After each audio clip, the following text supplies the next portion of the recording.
Si shamba iko. Yeah, it's not in a briefcase where we only bring it on. There's only one guy. No. Shamba iko. You go and visit. Our next guest is here because yesterday we commemorated the International Day of Persons with Disabilities. He is Martin Pepeta, the Member of Parliament. Martin Pepela, the Member of Parliament for Webuye East constituency. Good morning, Mheshimiwa. Good morning. Welcome to the hot seat of the situation. Thank you so much. This is Kenya's biggest conversation. Thank you. Unasikiaje? Niko salama kabisa. Very good. It has been a while, but tumerudi. Very good. Yeah. This gentleman here called C.T. Muga has the day's proverb. And our proverbs for the whole of this week come from the country of Eritrea, whose capital is Asmara. And you know what is actually very interesting? They don't have what you may ordinarily refer to as a national language. They have working languages. They have Tigrinya, they have Arabic, and they have English. Tigrinya, Arabic, English. Those are the working languages. Now, Tigrinya are a community. They comprise 50% of that population. Then they're the Tigrians. Yeah. Then they're around 30%. Then other brothers and sisters follow. Okay? An interesting country, this one. Right. The proverb. A fly that does not listen often follows the corpse to the grave. A fly that does not listen often follows the corpse to the grave. Yes. Mheshimiwa, what's your interpretation of this proverb? I think really, of course, nobody has a monopoly of knowledge and understanding. It's always important that you listen to your elders, you listen to people who came before you and people who are ahead of you for you to progress. But if you don't do that, then utazama. So I think that's my understanding. You know,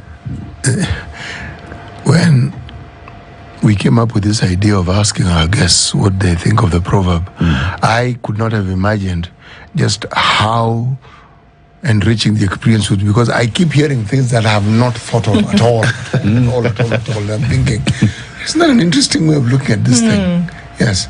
But then, Mheshimiwa, when one gives the opinion like you have, we have to tell you thank you. And you're very right. Yes, because with your opinion, you can't be wrong. Exactly. It is your opinion. That's true.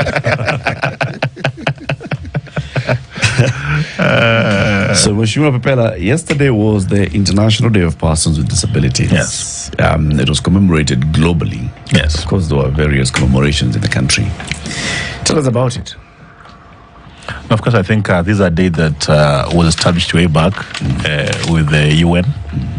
And you said rightly that it's celebrated globally in Kenya. Also, Kenya being part of the Community of Nations, we celebrated, though I did not attend because of other issues. You know, for a long time I was at the center of the disability agenda. Yeah. But then when I was elected, and I started playing the mainstream politics, and so sometimes I find myself engaged in the national agenda with the constituency politics and all that. So, but I hope my friends celebrate. But this is a day for us to really just take stock of the progress we have made in terms of pushing the disability agenda, in terms of mainstreaming the disability agenda within the larger political mainstream, the larger economic agenda, the larger social agenda. So I think really one thing I'm happy is that I remember way back in 2006, immediately after my school, my secondary school, and I sat with my friend Isaac Maura, the current now government spokesperson. There's another friend of mine who works with the National Council for Poor Disabilities called Alex Mnyere. Another friend of mine now, the judge of the Court of Appeal, Mumi Ngugi.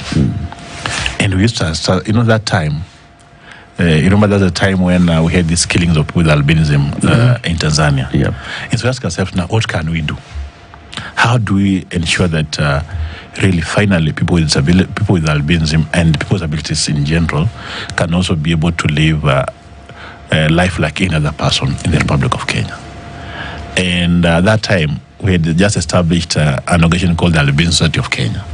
The only thing we had in our hand was the certificate of the organization. And yet, we're supposed to push for the disability and the albinism agenda at that time. But the only thing we had was a certificate. But I'm happy that many years down the line, the dream that we had at that time of ensuring that people with disabilities are also represented in all spheres of life, in all arms of government, in the legislature, the judiciary, the executive, has come to pass. Is alive now, and it is true.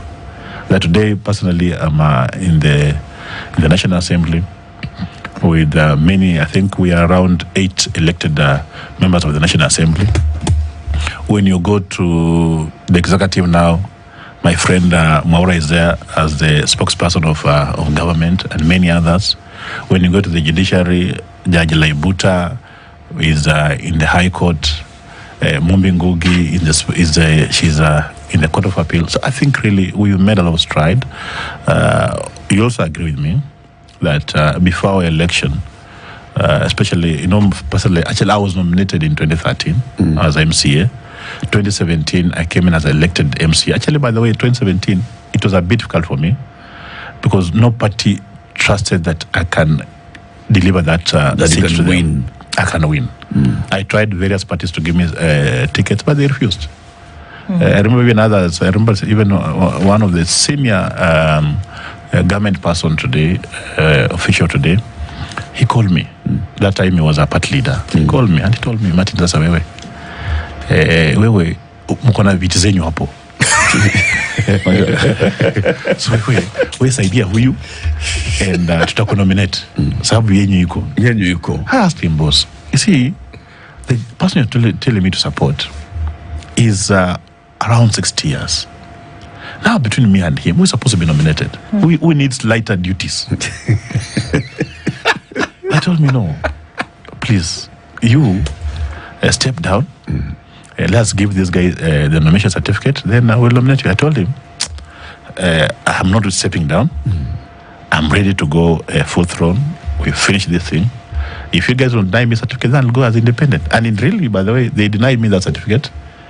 Of course, if we went, if we had a free and fair nomination, I could have won that that nomination. But they denied me certificate. I went in as an independent candidate. So 2017, and I won. Yeah. Even 2022, by the way, same thing played out. There's another, because he's a friend and now he's a boss today. He's a big boss. Okay, big boss. I can't mention him. But he called me again. 2020. Told me, Martin, now I want you to do one favor for me. I'm your what, boss? I want you to step down because you've shown interest to run for a member of parliament. I want you to step down and you support this other guy. So if you form government, I'll call you to Nairobi and give you a position. But for now, I want you to step down. And still with the notion that I can't deliver that, that's it. That's why I moved from that party of his now to Ford Kenya. And so while we have achieved a lot as persons with disability and disability fraternity, we still have so much to do in terms of just changing these negative dogmas, this negative attitude around the capability and capacity of people with disability to also be able to perform on the same base like others and even do better. Yeah. So there's always been the conversation, and uncomfortable for a lot of people sometimes, whereby there is a quota, right? There's a quota that then must be filled. Exactly. Whether it is at an institutional level or whether it's at government level. Yes. Now, did that help to then establish what people with disability can actually deliver? Kind of like what affirmative action does. You forcibly, quote unquote, put someone in a position in order to prove that or to disprove what you've believed all the time. That the same thing you've said just now, Mweshime, that people said, can this guy actually deliver for us because of 1, 2, 3? But if you put somebody in a position, will you almost then guarantee that other people will see what they can or cannot do, but you must give them the opportunity first? Has that helped to change the outlook of many people? And of course, to a large extent, it has helped us, especially the affirmative action agenda, because it has given us a platform. Many of us have been given a platform. The only problem is that it has also isolated us. It has created another perception that we have our seats. Special seats. Special seats, yes. Which is, again, different from the women and the youth. Women are being seen as you can be nominated and run and rise to be a member of parliament. And that's why, if you are keen, even after the 2022 election, even after the rest of us, people with disabilities, increasing our number of members who have been elected through single constituencies in National Assembly, because initially there were 4, today we are 8. Double. If you listen to both sides of the political divide, both sides, what do you call it, the party leaders, none of them celebrated the increase of the number of people with disabilities being elected in the National Assembly, or even the county assemblies. The celebration that was there was just around the women. Yes, but none of us were. The rest of us were not celebrated, just because still we are not. The political class is not really appreciating our contribution of people with disabilities to their election or to their occupation of the seats they are having today. Do you think, Mweshimua, that's because the people with disability are not yet many enough who have a strong voice and a loud voice? If you look at the agenda, there are many people in that space who have amplified that voice. So there are many people from very many quarters, from the civil society to leadership to government who are talking constantly about gender. But the question of disability, you only have a few people who occupy those positions of leadership. Yeah, that's true. I think really this also emanates from the fact that persons with disabilities, even their own census is not clear in terms of how many we are. There's so much guesswork around. We are 10% of population. We are what? But there's no clarity in terms of the number of people with disabilities. And two, because of that, again, we are not seen as a serious political capital for anyone to invest in. Unlike now, women whose political capital is clear and it can be seen. It's 50%. It's 50% of the population and all that.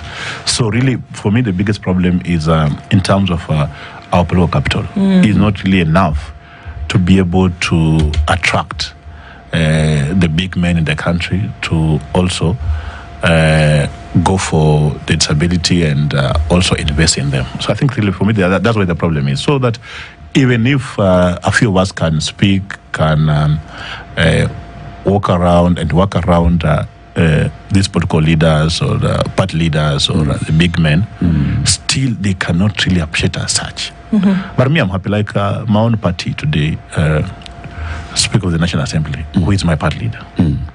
I think he has demonstrated since his election as a speaker that it is possible to also have a person with albinism, a person with disability around you to push your agenda. That's why if you are keen, very few places speaker can go without me.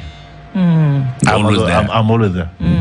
The Zambia Parliament asked him why, and he told him that I'm working around making this boy somebody in future. So I don't know what he wants to do that, but at least he has given me opportunity. He's giving you a platform. And a platform. Another challenge that I see, Mweshimua, is maybe the lack of clear definition on this word disability.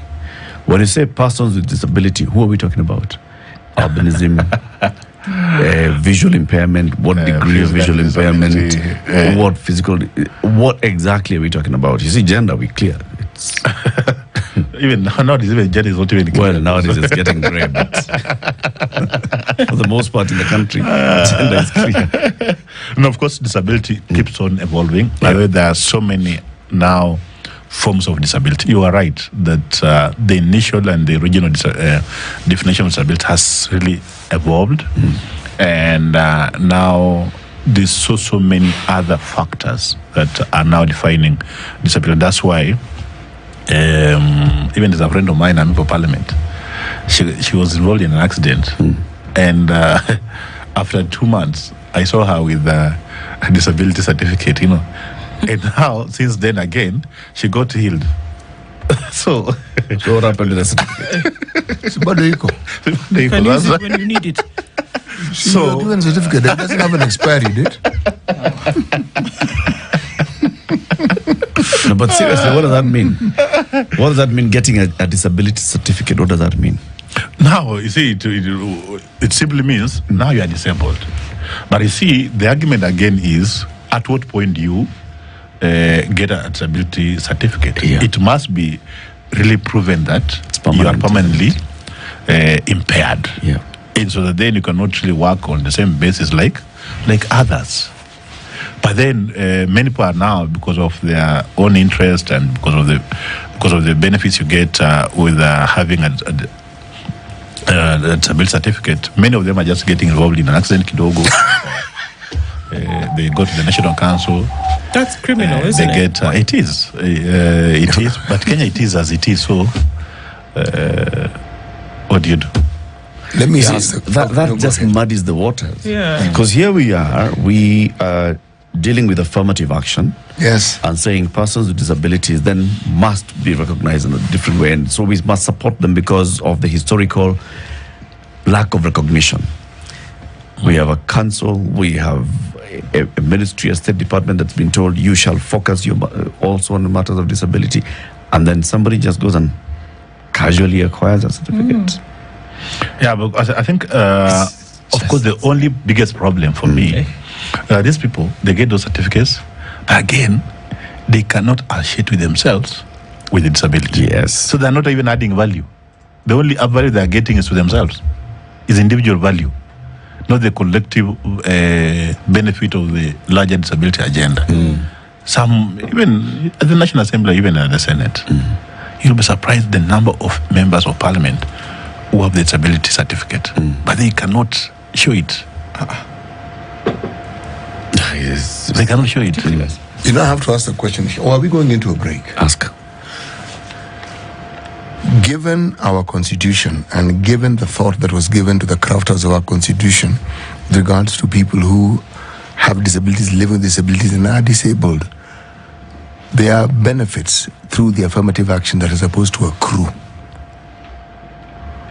When we come from this break, I want us to talk about what it is, because what you've just described for me is a growth industry and a bizarre one. Exactly. Very, very bizarre. Yes. All right, let's take a break. 28 minutes after 8. The Honorable Martin Pepela is the Member of Parliament for Webuye East constituency. He's our guest. International Day of Persons with Disability was commemorated on the 3rd of December. That's yesterday. Are we doing enough as a country? Ndu? As we take the break, take us to holiday. All right, we all love a holiday, but with a long flight ahead, you need plenty to keep you entertained. Once you see the endless entertainment that's available on your Emirates flight, you might wish you flew just a little bit longer. Imagine this: you get on board, you sit back, you relax, and you choose from up to 5,000 channels. So it could be the latest blockbuster, it could be a comedy set, it could even be live sports. You can watch it all on big screens in the sky. Or if music is your thing, you can create your own playlist from your favorite artists to your good old classics. You really do get so much more when you travel on Emirates economy. Emirates.